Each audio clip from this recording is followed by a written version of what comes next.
Hello, everybody. For those that are new or do not know, I am an ex-JW, and most of my family is still JW. So I got a video on my first video, the one that's titled "The Implosion of Jehovah's Witnesses Has Arrived." I mean, I've been wanting to do this for a little bit, but this really gives the catalyst to make me decide I really feel the need to actually get this out there. So, they say, I was 16 when I found out this religion was a scam.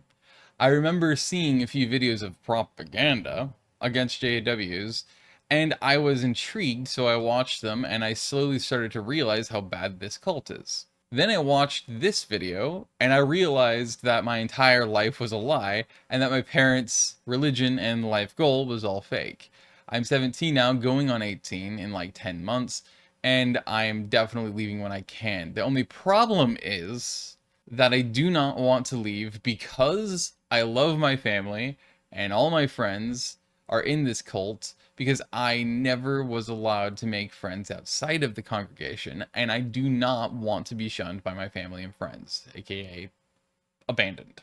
And so obviously it's mainly the latter half of that that's important, because that's like the number one thing you will always hear about people who are physically and mentally out, PMOs. And then, of course, people who have made it out. That's the main number one catalyst that ensures that they can keep their little probes in your head. They can make sure that you are still shackled and enchained to them. That's the truth of what that is. That's literally what Top Hat here is experiencing. That's what everybody experiences at some level, some very different than others. Some are much more independent and autonomous, so naturally they're much more, they understand that's what's going to happen. And so they're much more willing and able to allow themselves to say, you know what, I'm okay with this. I'll just accept it. I'll learn from it. I'll move on. And so that's what they do. Very quickly compared to other people, where there's other people who are much more into social relationships, and they're much more into, they're much more intimately caring for their family and their friends, even if they've experienced a lot of abuse, which this literally is, by definition, legally and even psychologically. So in psychiatry, psychology, therapy, anything mental health and emotional health, is by definition abusive behavior. It's abuse is what it is, because it is a form of manipulation, right? Because what is it that the governing body, and what is it that the elders, and what is it that your fellow Jehovah's Witnesses always tell you and always tell each other, and they always read out of the Watchtower or wherever else, right? What is the number one thing they always say when anybody shows any signs of questioning the doctrine, questioning their beliefs, questioning the Bible, questioning the Watchtower, questioning the governing body, the elders, some of the rules, whatever it is, right? What is the number one thing that they do? If you do this, you will have literally nobody. Not a single person will care about you. Not a single person will love you. Not a single person will be your friend. Not a single person will support you. Not a single person will help you.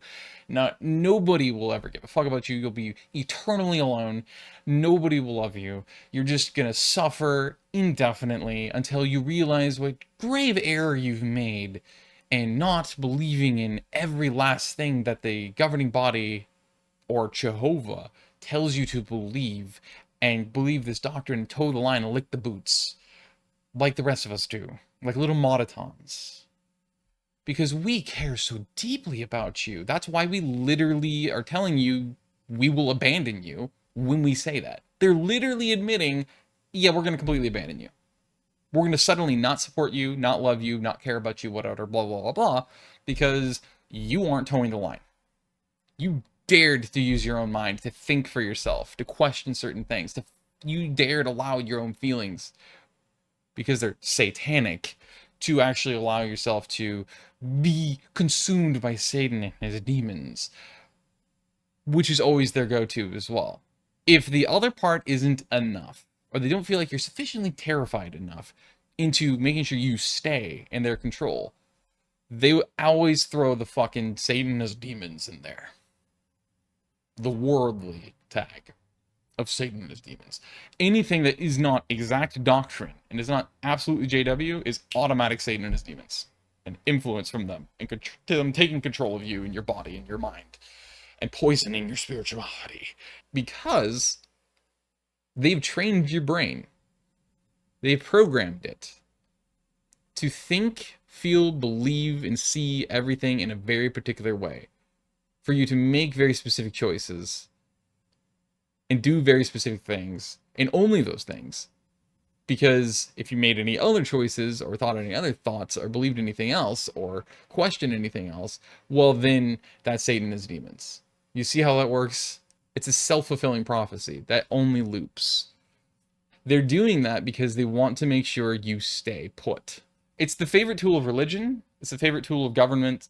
It's the favorite tool of politics. It's the favorite tool of abusers. That's one thing they all have in common, is an absolute thirst for complete power and control over you and any of their other millions of people. You have to believe everything that they tell you, and you have to think the way that they tell you to think, and feel the way they tell you to feel, and question the way they want you to question. Only question the things that they tell you you can question, and never question these things over here, because then you'll be ostracized, outcast, every pejorative in the book, and you'll be shredded to pieces. You'll have absolutely be publicly defamated, because look at you being so, in this case, spiritually poisoned by Satan and his demons, right? That's their tool.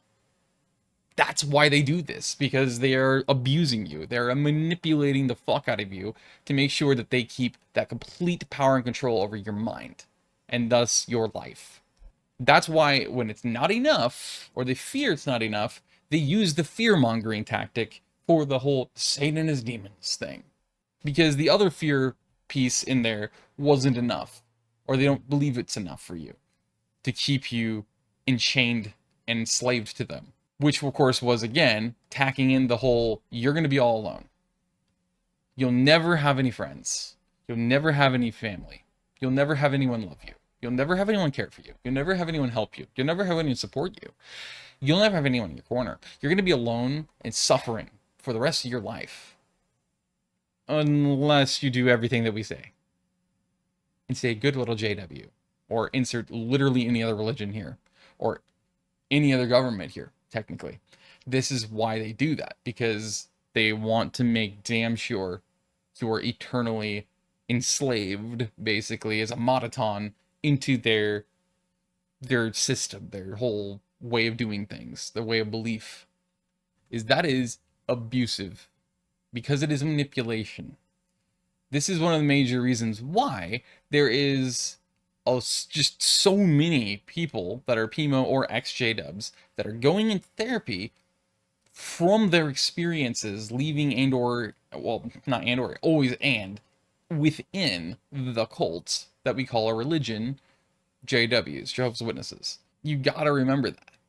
There's so many therapists therefore, and therapy offices and things around the world, but especially here in the US, that have heard this and had so many people come in that are either ex-JWs or are PMO because of that and everything associated with it, including the whole family dynamic of completely decimating families because of the stupid shunning aspect, which is not even just shunning, it's literal abandonment with prejudice, with extreme prejudice a lot of times. That has caused all these different therapy heads, therapists, psychiatrists, psychologists, you name it, to start working towards making that specialized form of therapy for people who have been in a high control group / cult. Whether it's Scientology, Jehovah's Witnesses, Latter-day Saints, so Mormons, or whatever else. I find it to be hilarious how, and I've mentioned this before, because it's something worth mentioning just because of how hilariously, wildly similar people's experiences have been between leaving the LDS, so Mormons, and leaving Jehovah's Witnesses, or those who have were born into and lived through all this Scientology stuff, and then somehow one of the few people who have managed to actually succeed in removing themselves from it without becoming a target of like assassinations and shit that this group of people, the Scientologists, do. It's really fucking funny if you think about it, because if you just listen, there's tons of content out there and it keeps getting bigger and bigger. There's even podcasts dedicated to this, where there is endless relatability between Mormons, ex-Mormons, ex-JWs and ex-Scientologists, because they're so painfully similar. Just, you gotta understand though, and know, like, the ultimate grand scheme point here is that this is just one of the many cases and examples of how cults like the Jehovah's Witnesses actively manipulate their members and actively manipulate anyone who starts attending meetings, and have their own people, their own members, help manipulate these other people by constantly using repetition, which is all dictators' favorite tools and throughout history. Just look it up. It's every single dictator has used repetition, especially dramatic repetition. The more dramatic they get with it, the more emphasis they put into it, the more power they put into it, the more emotivity, right? And the repetitions, the more it actually does on the average person. The human brain is more likely to become convinced of everything they're being told. It's happened throughout world history. That's how Hitler gained his, like, near 10 million Germans believing his and hanging on his every word in his doctrine, when they would, like, almost none of those people would have actually believed it before. All it took was just incessant repetition with increasingly dramatic emphasis.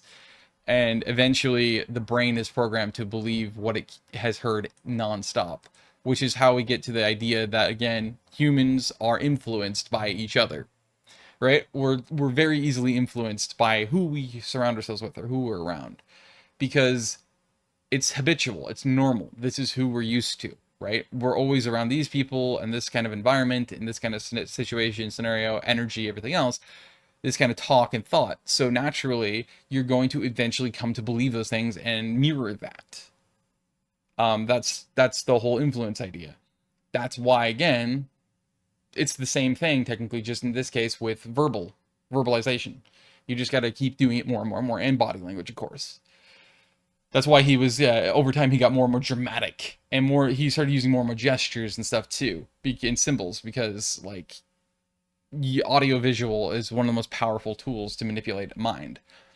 And that's all this is it's a form of manipulation. They're preying on people's emotions, and they're preying on their fears, and then they're using those exact fears and those emotions against them in order to make sure that they amplify them, and they keep feeding those things to make they get more and more intense, so that eventually you break, you snap, you fall apart, you buckle and cave in, and you give in to exactly what they've been telling you and what they're doing. Whether it's, again, with the combo like I am, where you have both the Jehovah's Witnesses, in this case, the cult, and, in my case, a parent. But also it can be, of course, again, for people who have never had any experience with Jehovah's Witnesses, but they've had experience simply with that kind of abusive, controlling person in their life, that you know, because you've experienced that abuse the same way. So as a result, they can tell you and attest to that just as much as somebody who is simply only somebody who's experienced it via being born into the Jehovah's Witnesses or being a part of them, and vice versa. Any combination of the above or lack thereof, it doesn't matter. All of us can tell you from personal experience that's literally how that works. And even more so, therapists, psychiatrists, psychologists will tell you and assert the same thing, that this is literal abuse, abusive behavior, and only the worst kind of manipulative, abusive people who are doing it, especially to get as much power and control over somebody, this is why they do it. And if you think about it, it creates a reliance on the person abusing, or in this case, the government or the religion / cult. That's another reason why they do that, because the real reason behind it is for that power and control, gaining the control. That's how they get it, is by they break you to pieces. They break you down. They make you have no self-worth, no self-value, no self-confidence, no trust in yourself, no trust in your own mind, your own thoughts, your own questions, your own beliefs, your own feelings.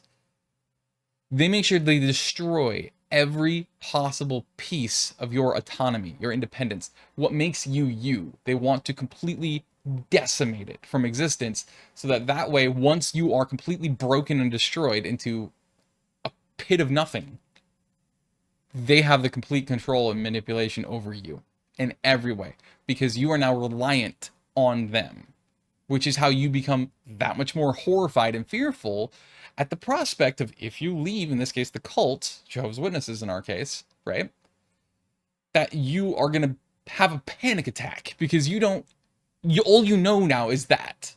You're reliant on that person, or in this case, this group. And again, it's all you know. So now if you leave, they might be right. And it might be the worst decision you could make. But you see how that's exactly what they want, how it's proves that's the point. Because it makes you, whether you realize it in those words or not, you are entirely reliant on that group and on those beliefs. If you do not have those people around you, if you do not participate in that group, if you get kicked out and abandoned, shunned, you're utterly fucked. You don't know where to even begin. And that also is what we call trauma. You see how it all works? That's the fucking point of why abusive groups, people, cults, religions, governments, corporations, whatever, use this tactic nonstop. If you look throughout human history, this is the single most constant, common set of tactics that they use. And technically, in a way, they're all kind of bundled into one tactic. They're technically, if you break it open, it's a multiple tactics, obviously, right? But it's bundled together because they are almost mutually exclusive to these people who use them to manipulate. Because, well, there's power in numbers. And they recognize that.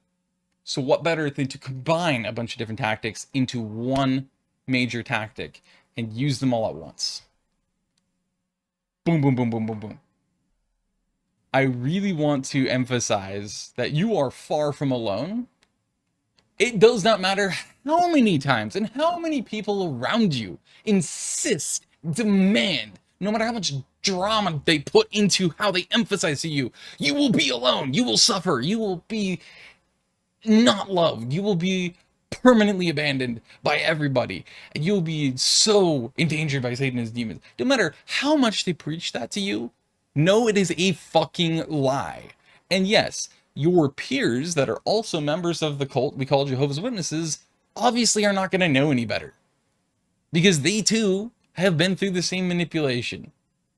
In their case, willfully probably, especially if they're such dedicated, proud Jehovah's Witnesses who never once seemed to waver, or never once seemed to question, or never once seemed to feel anything outside of the very Truman Show-esque mentalities, attitudes, and ways of speaking that the average Jehovah's Witness has, where they really are kind of like copy pastes, except instead of the houses, in this case, it's the people.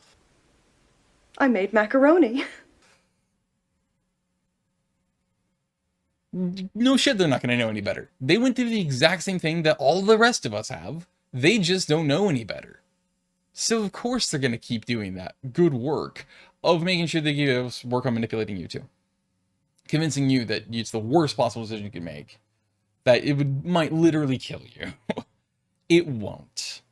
There is an endless amount of us out here who have been through that, knew better, still way more than me, in fact, still struggled infinitely with that paradox, really, right? It is a paradox, let's be honest. It's an absolute contradiction. Still took the shot in the dark, took the leap of faith, left, and ended up forging a stupid amount of relationships with people who have been through the same situation. And it doesn't even matter. Sometimes it's not even a case of being an ex-Jehovah's Witness. It might be somebody who left, again, the LDS. It might be somebody who left Scientology. It might be somebody who fucking left Catholicism. Or insert literally any religion here. Baptists, Methodists, Pentecostals. You know, you're gonna find people you're gonna relate to. And, again, obviously, it may not even require being somebody who was born into and or left a religion, was a part of a religion, or religions and left them.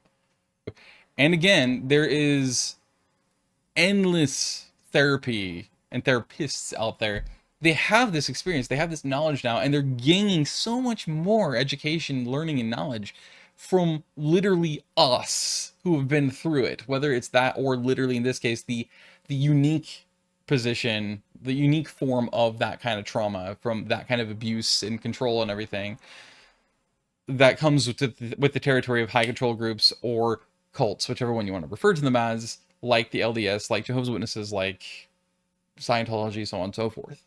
And so, yeah, the number one thing I got to encourage everybody in these situations like this to do is to seek out therapy.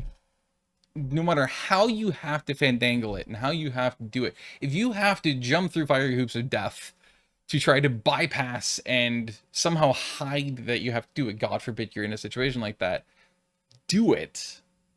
Because it is the most incredibly important thing and tool that you have at your disposal to be able to enlighten you and be able to educate you about yourself and your situation and what you've been through, and be able to release all that trauma and slowly reclaim your mind from the wires and tentacles that the cult has stuck into your head, like a matrix sort of thing.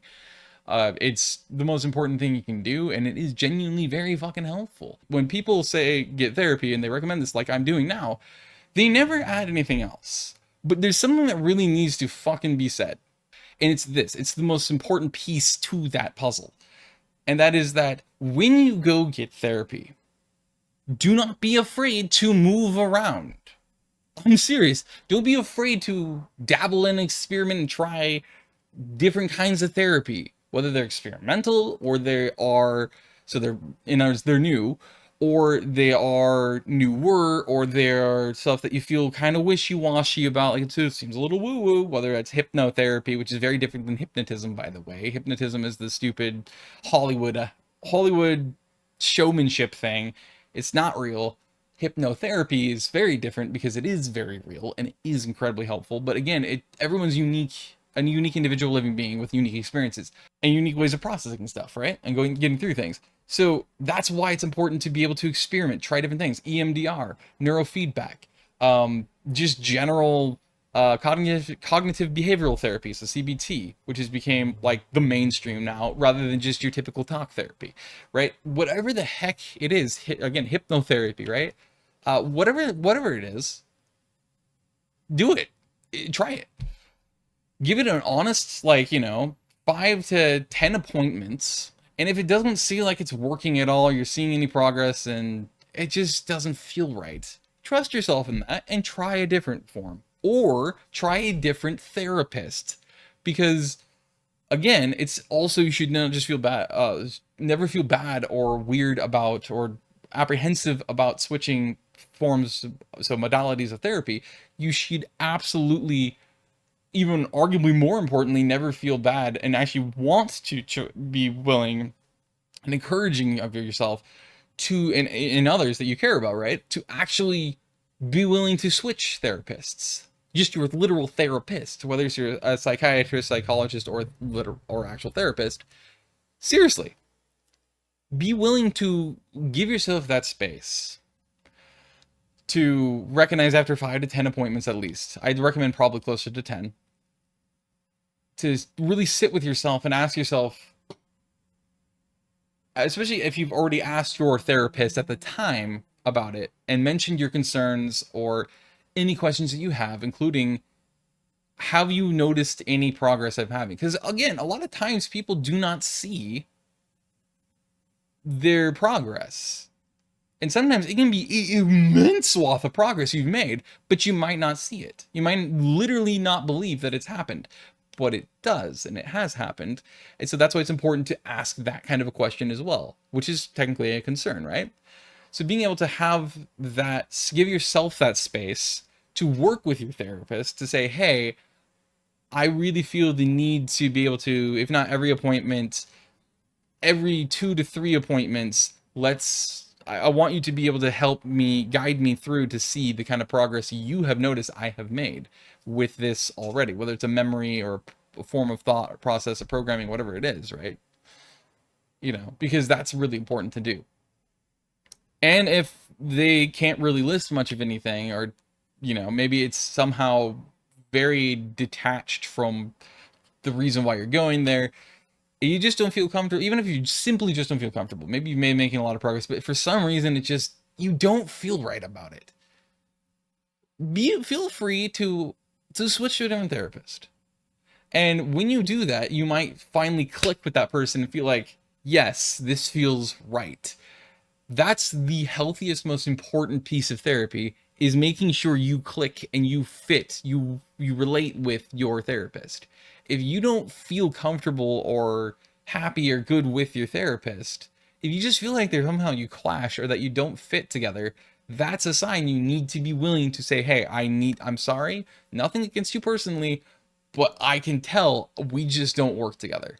I really am going, I just want you to know I'm going to be switching to a different therapist because I need to find somebody who does work for me.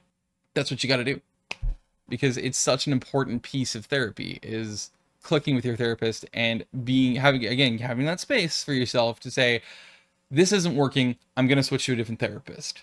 And it might, I know it's one of the most irritating, annoying things ever, and I don't have to experience it to know, but it might genuinely take you two or three different changes of therapist before you finally get one you click with and it just feels right with. People stop way too quick when they start to learn this and like, okay, I will give myself space to switch to a different therapist or a different clinic. They do it, and they're impatient, so they don't wait the full, like, say 10 appointments, or even if they do, the problem is that they're like, and I'm done permanently, I'm never gonna fucking go to therapy again because that didn't do shit for me, or like, I fucking didn't like my therapist or whatever, and I did change, I changed my therapist and it didn't change anything. Okay, yeah, you did it once, that's 2 people. Keep being willing to change. And yeah, if it turns out that, like, you go through, God forbid, like a 4th therapist and it still doesn't seem to work, don't be afraid to change clinic, or better yet, like it is, you might actually need a different form of therapy. So again, that goes back into the prior piece. Don't be afraid to give yourself the space to switch forms of therapy. Just traditional psychotherapy, traditional talk therapy, traditional, CBT, cognitive behavioral therapy, EMDR, which is light movement to reframe your line of thinking. So it also uses sound. It doesn't just use light, but yeah. Hypnotherapy, neurofeedback, which I fit with the best. I'm getting EMDR, and it is really actually really working well, and I do really respect and appreciate my therapist that I have, even though I'm pretty sure she's younger than I am, which is fucking hilarious. But again, it's like pushing through it is another important piece. You got to be willing to go through things that you're uncomfortable with, because again, that's another huge piece of therapy, is being uncomfortable. That's pretty much guaranteed. You're always going to be uncomfortable for whatever reason sometimes. Whether it's actually literally talk therapy or talk therapy portion of a therapy session, if you do some other kind of therapy where you're talking through something or a memory and an experience or a trauma or whatever else, so on and so forth. Like, there's so many different ways and experiences that are going to feel uncomfortable. Again, this is why you go to therapy, is because these things are uncomfortable. They're unhealthy. They're not good. You need to learn to let go of them and learn the lessons from them so you can reframe them so that they're just memories without emotions anymore, right? That's the point of why we go to therapy. It's technically a form of fixing yourself, repairing yourself, healing yourself. Whichever term you want to use, they're all synonyms of each other in this context. And so yeah, I could go on about therapy for a while, forever, because I have a lot of experience with many different forms of therapy, and multiple different clinics, and completely different kinds of educated and mentality therapists. Just because I've had nothing but negative experiences with it. Psychiatry, or specifically, I should be saying, psychologists and psychiatrists.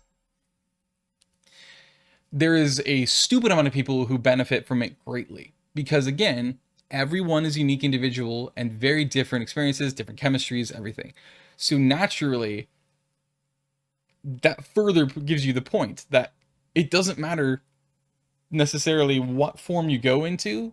as long as you have the space given to yourself, you give yourself the space and the openness to be ready and willing to give it an honest chance. Again, like say 10 appointments. If it doesn't work, maybe you change the therapist, and if it still doesn't fix it after 5, 10 appointments, give yourself that space to change the form, the modality of therapy that you're getting. Maybe you were in psychiatry and it didn't work. Move on to just general talk therapy or CBT, cognitive behavioral therapy, or again, all the other ones I've listed, and there's a hell of a lot more now. Feel free to do that because it is the most healthy, important thing you can do, and especially when you go through abusiveness like you do when you are a JW or you were a JW, you grew up or you're born and raised, especially if you're born and raised in a Jehovah's Witness household.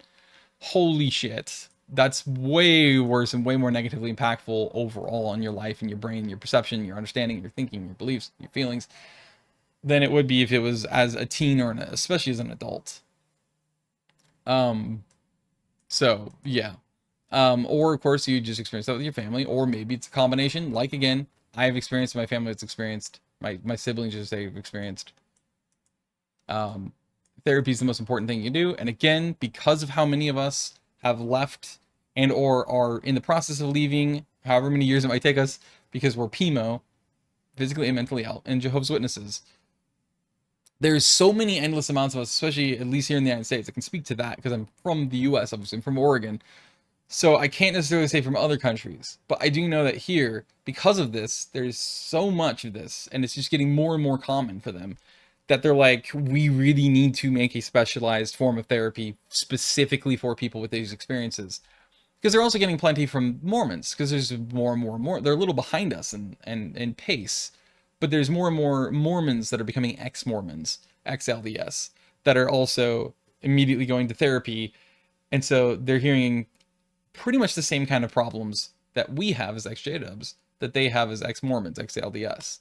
And even, of course, Scientologists, although it's still a very small little cult. So technically, there's not ever going to be that many people, but there is an increase of them as well. And again, the similarities are intense. And I haven't been drinking water all this whole time, and I should have been because it was over an hour. It's hot. And you can probably tell I'm getting laryngetic. I'm getting laryngitis, becoming laryngetic because I haven't been drinking water. Whoops. Anyway. But ultimately, that's what I wanted to speak of for the Jehovah's Witness topic, since it's been a few months. And I know actually at least 200 of you who are subscribed to my channel right now. At least 200. Actually, I'd just say at least 150. I'm pretty sure it's around 200 of you that are subscribed to my channel right now. All came from those Jehovah's Witness videos. And for them. I did assure people, though, in the comments of those videos that asked about it, that I am not going to become an XJW creator. I refuse to do that.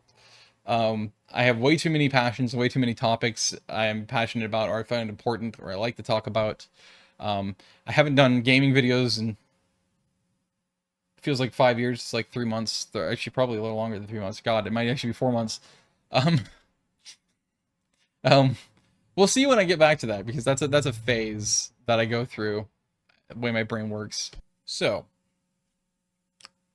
I don't really want to. I don't really feel like it's appropriate to give this just an outro really at all. If not even a normal outro, just simply, okay, bye. But I'm gonna do it anyway.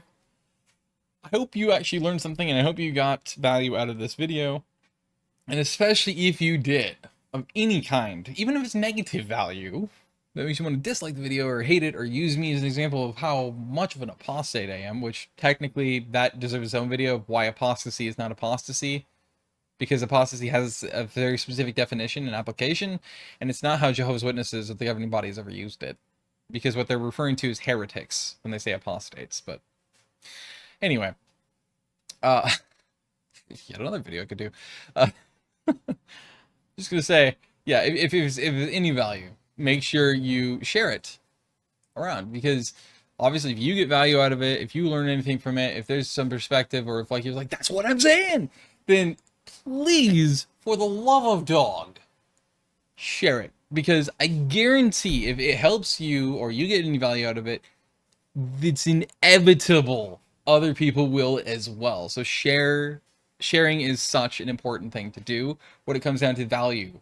So if you ever value, and not just this video, if you value any video and you get value out of it, or you feel like you really relate to it or whatever, share it. You never know, especially on the internet, you never know who the fuck's gonna come across that and be like, oh, okay, maybe I'll give it a shot. And it might click for them. It's inevitable that other people will too. So feel free to share it. I mean, it's not obviously compulsory, duh, but I'm not expecting it even. But it's encourageable, so I'm gonna encourage you. Nudge, nudge, wink, wink. You fucking do it, no. Uh, and I hope you have a great day or night wherever you may be. Until next time, whatever the fuck that's gonna be with me, even I don't even know. My shadow doesn't know, nor do you. Yes, contrary to my grandma would have said. Who knows? Well, the shadow knows. No, no shadow actually knows when I'm gonna do it either. But I digress. See you later. Probably not, but we'll see. Okay.